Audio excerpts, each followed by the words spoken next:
Welcome to today's video. I'm Jim Rohn, and together we'll explore a mystery in the realm of love. Why do avoidant people, those who always maintain distance in relationships, suddenly return after things have ended? Do they harbor regrets, or is there another hidden motive? In this video, we'll unravel this enigma, delving into the complex psychology of avoidant individuals to better understand their unpredictable behavior. We'll analyze the psychological stages that avoidant people go through, from past traumas to underlying fears that keep them constantly on guard. Could there be something hidden behind that cold and indifferent facade?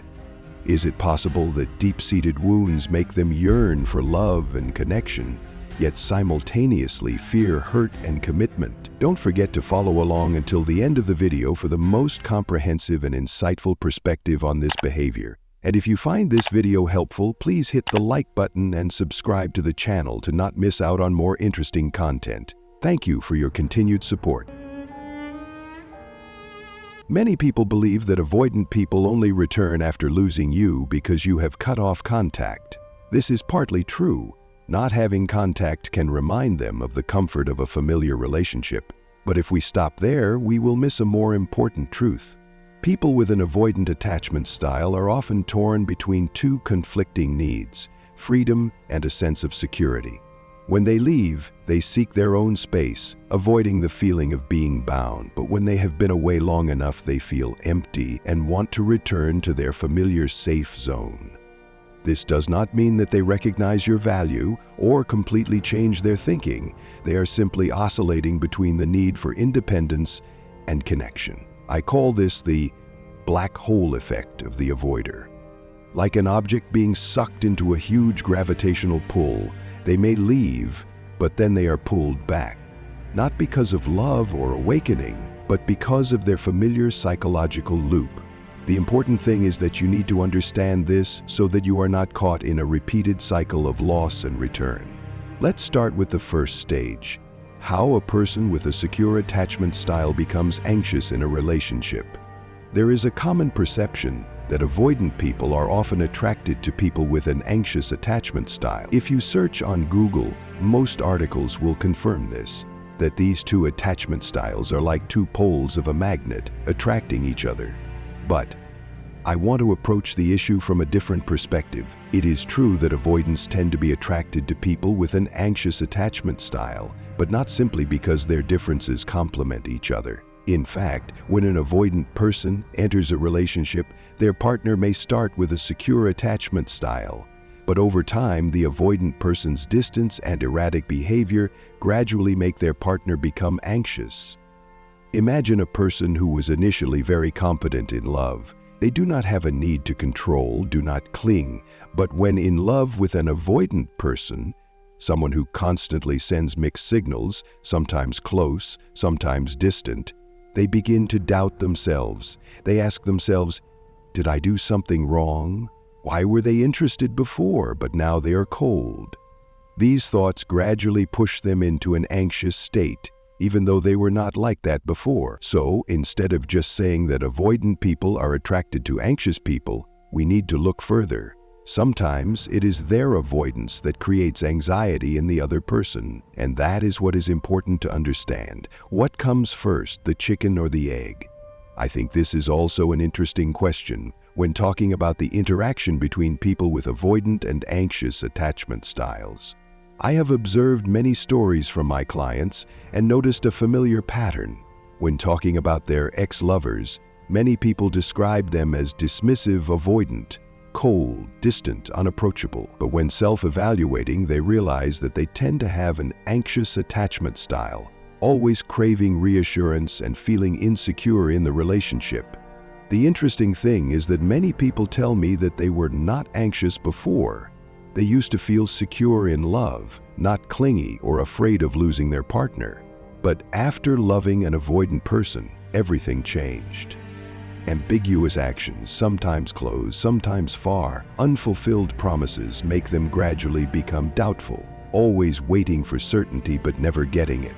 And then, from a person with a secure attachment, they become a person with an anxious psychology that they do not even realize.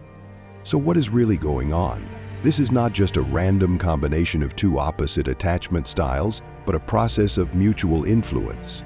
When an avoidant person enters a relationship, their coldness and distance can make the other person gradually become insecure, constantly seeking reassurance. This anxiety is not always present from the beginning. It can be created by the avoidance itself. This is what I call the attachment war, a spiral in which two attachment styles affect each other, sometimes changing the original nature of each person. It is worth noting that attachment is not immutable. It can change depending on the circumstances, the partner, and how we react to hurt. So if you used to have a secure attachment style, but feel yourself becoming more and more anxious in a relationship, it may not be because you have changed, but because the circumstances and your partner's attachment style have affected you. And this opens up a bigger question: how to get out of this loop? Imagine you are a person with a secure attachment style, calm, stable, and easily connect emotionally with others. I will use green to represent you, as it represents balance. Your partner has an avoidant attachment style. They often keep their distance, have difficulty opening up, and do not like commitment. I will color them gray, as it represents distance and detachment. When two people enter a relationship, everything seems fine at first. But over time, your needs and your partner's needs begin to conflict. You want connection while they need space. When feeling pressured, the avoidant person begins to withdraw. They may text less, become cold, or avoid emotional conversations. This makes you feel insecure and try to pull them closer. But instead of responding, they become even more distant. And so a loop is created. The more you try to connect, the more they push you away. So what will happen next? There are three scenarios. You become anxious. The avoidant wins because they have made you change. You start to doubt yourself, worry about the relationship, and constantly seek confirmation from them. For example, Lisa used to be a confident and comfortable person in love. When she started dating Mark, everything seemed fine.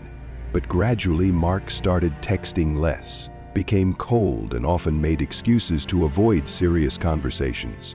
Lisa felt insecure. She started checking her phone constantly, wondering if she had done anything wrong. She texted more, trying to arrange dates to warm up the relationship. But Mark only became more distant. She was no longer herself. From a person with a secure attachment, Lisa is now always anxious and afraid of losing this relationship. The avoider becomes secure.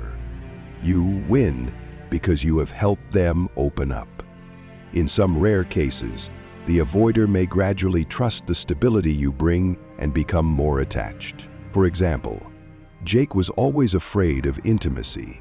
In the past, whenever he felt too close to someone, he would withdraw and end the relationship.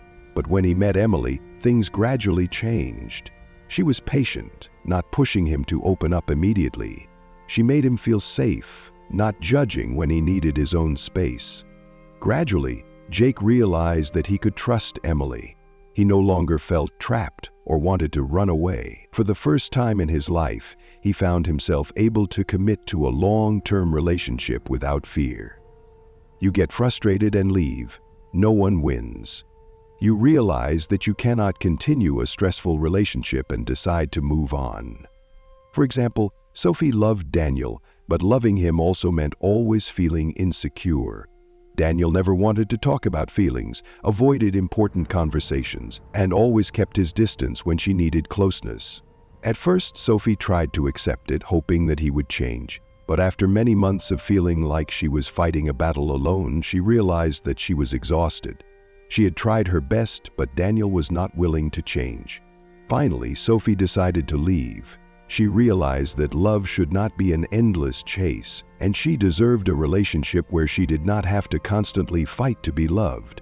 Most of my clients used to start with a secure attachment style, but after experiencing these battles, they gradually become anxious. This creates a vicious cycle that I call a self-fulfilling cycle. Does this sound familiar? The more anxious you become, the more you try to hold on to the relationship, and the more the avoider feels pressured and wants to leave. Even in their minds, Your need for closeness becomes the reason for them to believe that this relationship is not suitable, and so they leave. But the story does not end here. After leaving you, the avoider enters the next stage that I call the grass is greener stage. Syndrome.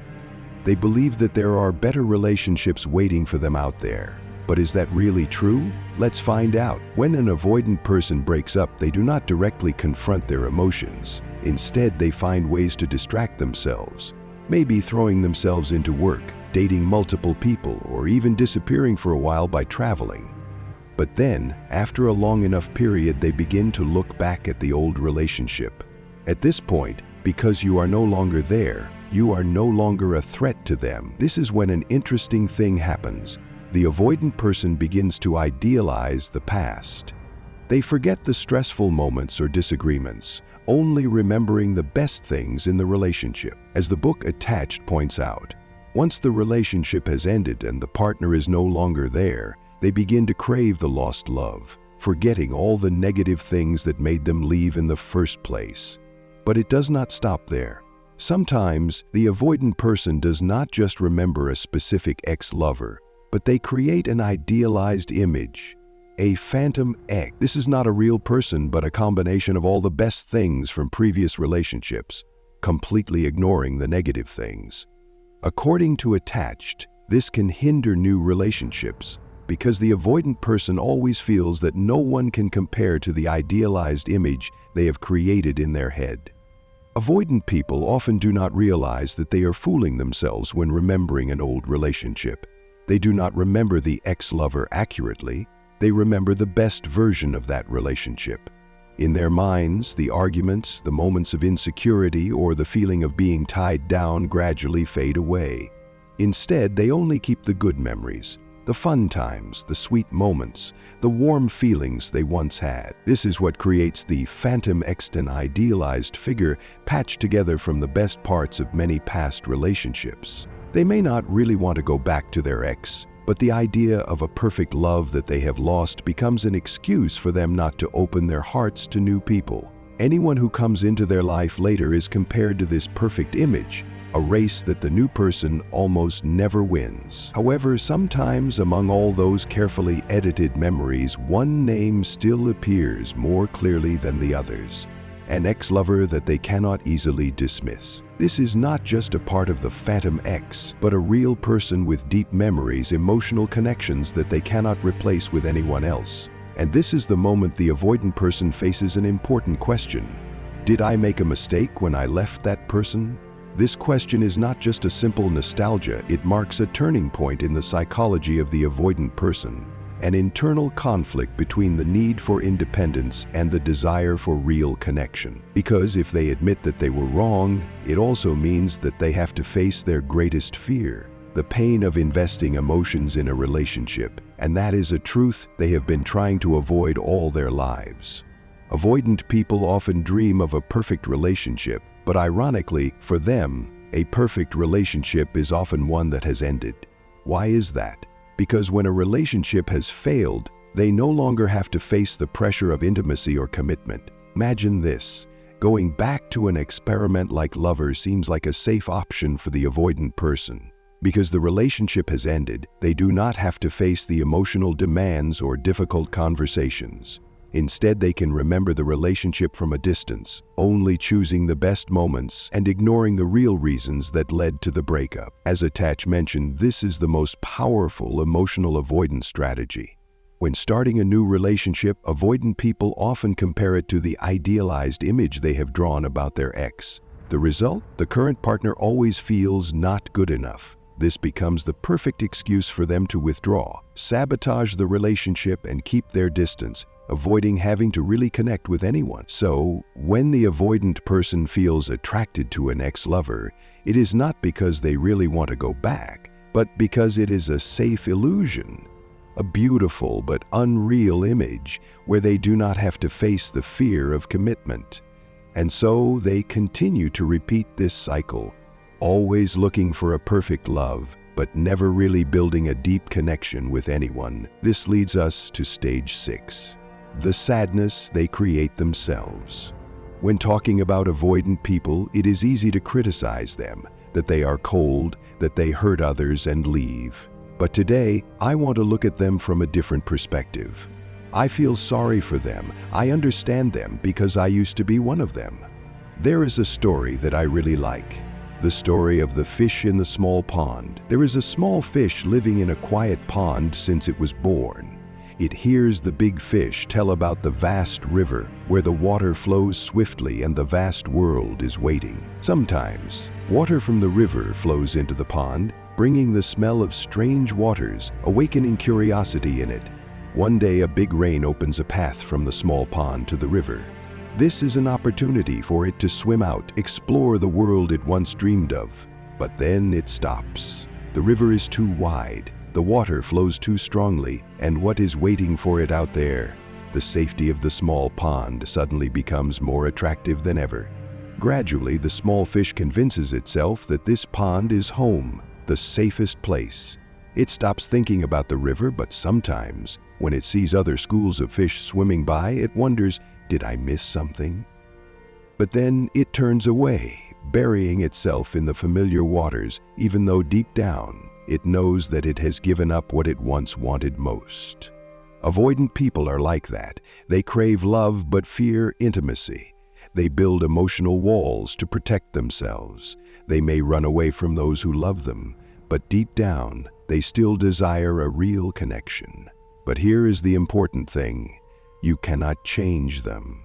Attachment theory has shown that no love, reassurance, or effort from you can heal an avoidant person if they are not willing to change themselves. They are the only ones who can open the cage door and step out.